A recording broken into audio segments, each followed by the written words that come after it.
Ada, tolong dong. Aduh, siapa nih yang BPK kah, Inspektorat atau KPK sekalian nih periksa nih orang nih. Periksa juga tuh BPOM-nya bila perlu. Karena untuk ukuran petugas BPOM nih jawabannya ngaco bener ini, nggak jelas, berbelit-belit, nggak to the point gitu. Pantes aja mafia skincare di Indonesia ini nggak selesai-selesai nih masalahnya. Ya orang-orang kayak begini ternyata.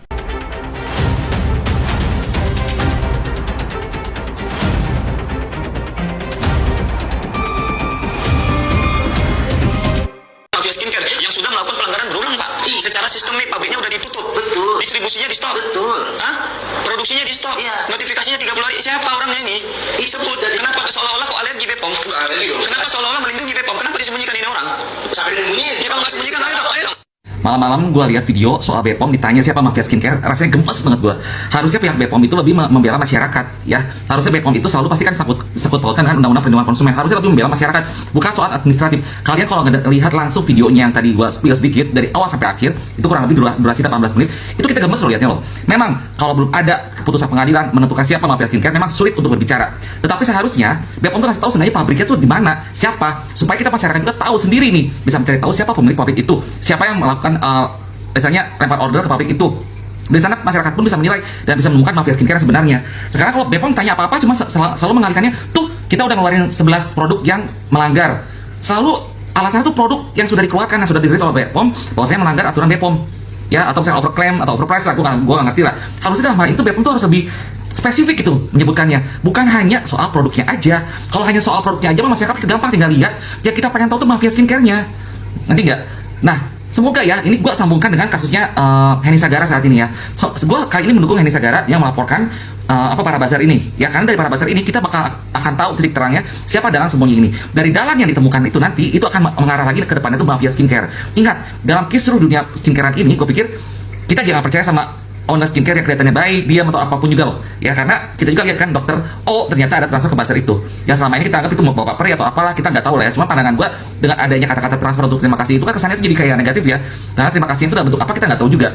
Ya, nah ini agak sedikit apa ya buat gue pribadi rancu nih, ngerti nggak? Jadi membuat pikiran kita yang asalnya positif pun jadi negatif gara-gara hal ini ya. Nah, ini juga pihak BPOM soalnya kayak melindungi itu benar gitu, ngerti nggak? Ini ada apa gitu, ngerti nggak sih? Memang setiap instansi dalam pemerintahan ini memiliki aturan dan kerahasiaan masing-masing. Tetapi jika itu menyangkut masyarakat luas atau publik, itu patut diberitakan, jangan didiamkan saja. Dan itu pun kalau pemberitaan siapa dengan menyebutkan mafia skincare-nya, itu sama aja mendidik dan memberantas mafia skincare itu. Kalau seandainya BPOM berani menyebutkan nama mafia skincare siapa, otomatis kan produk dari orang yang akan disebutkan itu tidak akan laku di Indonesia. Dengan kata lain, tidak akan ada lagi mafia-mafia atau orang-orang lain lagi yang mencoba-coba menjadi mafia skincare itu lagi. Ya, akhirnya apa, masyarakat terselamatkan. Tapi kalau kayak gini caranya, kalau gue pikir nggak baik juga loh. Memang itu ada kewenangan BPOM untuk tidak menyebutkan. Tapi kan masyarakat menuntut BPOM itu kan menyebutkan gitu, ngerti nggak? Ya, gimana kalau masyarakat sekarang berdemo bener-beneran habis-habisan, ya, masyarakat udah bener-bener lelah dengan semua ini, merasa dirugikan habis-habisan, ya, udah kasarnya kita tuh gimana lah istilahnya gitu, banyak kebijakan pemerintah tidak cocok, ditambah dirugikan juga oleh dengan rilisnya BPOM itu yang hanya berdasarkan produk yang overclaim aja gitu kan ya. Nggak pantas loh gue pikir kayak gini caranya. Harusnya lebih memihak kepada masyarakat gitu, ngerti nggak? Memang ada etika tersendiri dalam tubuh BPOM, memang ada aturan sendiri dalam tubuh BPOM, tapi kalau memang benar produk pabriknya itu sudah ditutup, terus apanya sudah ditutup kayak gitu, sudah ditarik barang-barangnya, ya apa salahnya disebutkan gitu, ngerti nggak? Ini hanya selalu mengarahkan dari kasus 2024 ini, katanya dari triwulan pertama tahun 2026 ini hanya disebutkan 11 produk yang dinyatakan overclaim. Sedangkan pertanyaan dari tahun 2024 sampai sekarang itu tidak dijawab-jawab. Ya, jadi BPOM tuh hanya merasa tugas dia tuh hanya untuk merilis produk aja gitu, ngerti nggak? Kalau hanya untuk merilis produk aja, gue pikir semua masyarakat juga bisa. Masyarakat yang berduit juga bisa aja misalkan mengujinya sendiri terus seperti doktif tuh, ngerti nggak? Bisa seperti itu. Ya, tapi ini kok kesannya kok mudah sekali tugas BPOM seperti itu ya. Tidak berani terima resiko, ya, tidak berani istilahnya membela masyarakat kalau gini caranya.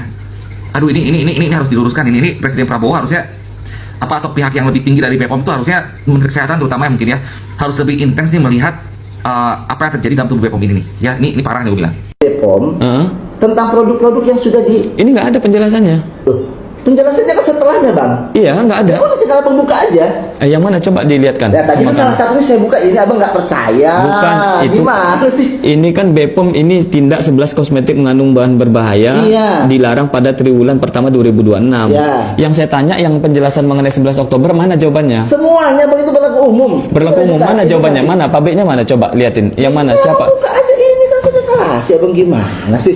Yang Baca mana? beritanya setengah-setengah. Ya, coba abang lihat nih ya. Enggak, abang itu sarjana hukum. BPOM tindak 11 Ada, tolong dong. Aduh, siapa nih yang BPK kah, inspektorat atau KPK sekalian nih periksa nih orang nih. Periksa juga tuh BPOM-nya bila perlu. Karena untuk ukuran petugas BPOM nih jawabannya ngaco bener ini, nggak jelas, berbelit-belit, nggak to the point gitu. Pantas aja mafia skincare di Indonesia ini nggak selesai-selesai nih masalahnya. Ya orang-orang kayak begini ternyata. Dunia bisnis skincare ya, orang sudah melakukan atau sudah berani menyampurkan produk-produk krimnya itu ada bahan obat keras, apalagi merkuri, itu udah blacklist, udah nggak bisa. Pasti mainannya itu lagi.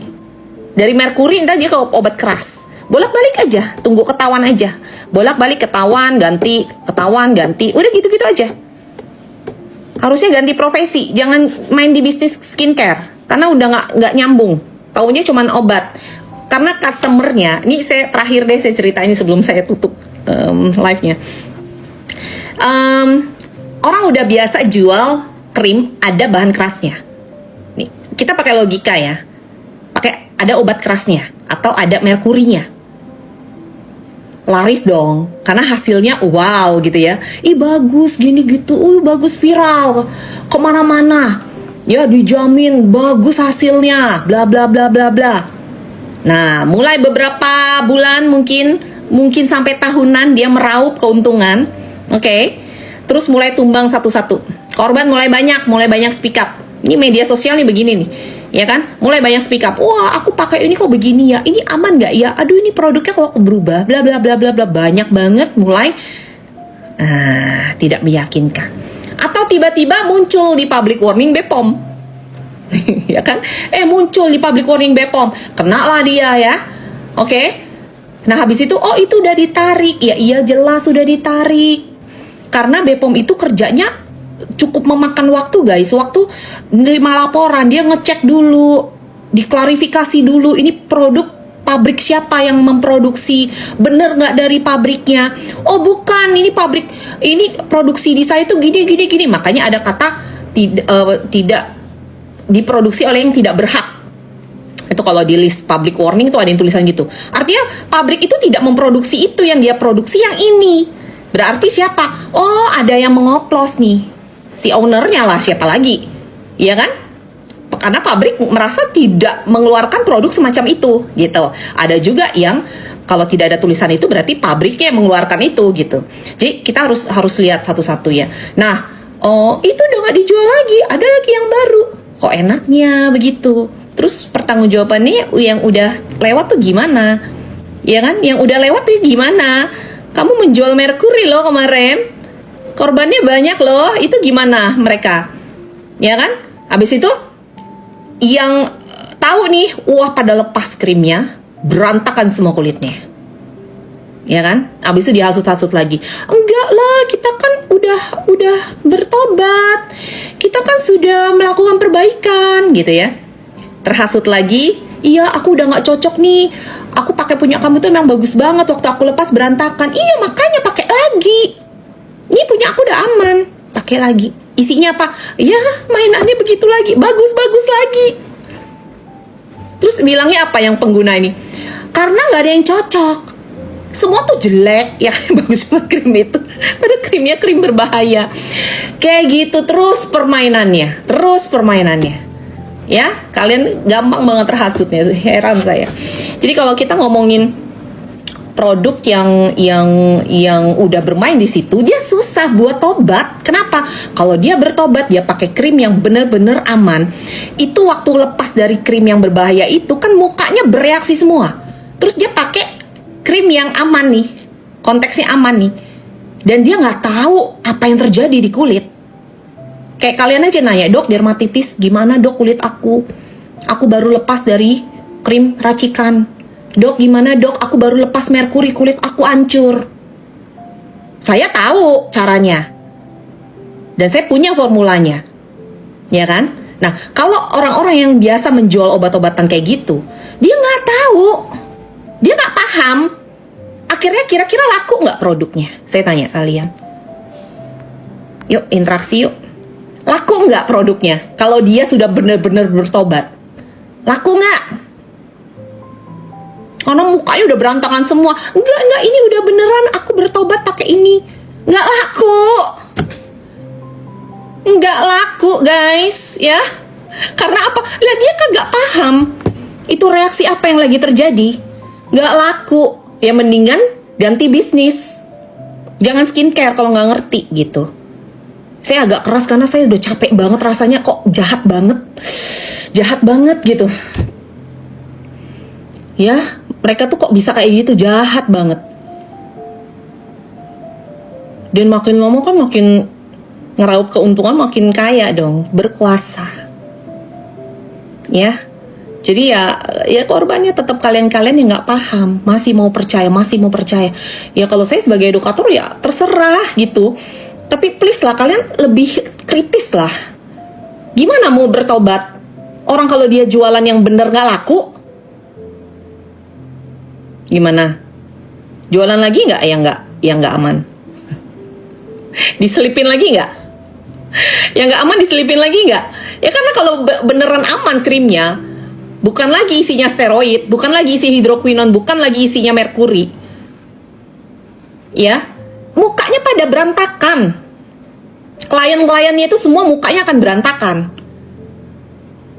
Jadi apa yang harus dilakuin?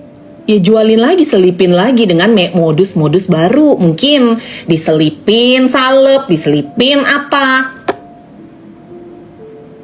Itu dia untuk bisnis skincare. Makanya saya suka bilang sulit bertobat. Kalau dia mau bertobat dia pindah. Jangan bisnis yang dia nggak ngerti. Ngertinya cuma pakai obat. Muka itu dirawat bukan untuk diobati loh.